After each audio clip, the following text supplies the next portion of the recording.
బావా, నేను సిటీకి ఊరికెందుకు వచ్చినా తెలుసా? నేను అక్కడేదో పరువు పోయి పని చేసిన కాబట్టి ఈ ఊరికి వచ్చినా అని అందరు అనుకుంటున్నారు. నన్ను ఊహ తెలియని వయసులో హాస్టల్ వేసినారు. తిన్నవా, ఉన్నవా, ఏమైంది, అంత మంచిదే అని ఎవరు అడగరు నన్ను.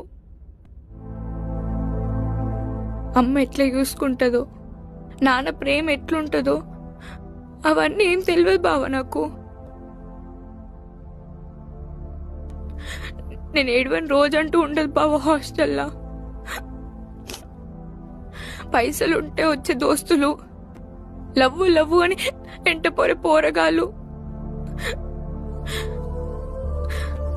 ఆ ఒంటరితనం నాతో కాలేదు బావా.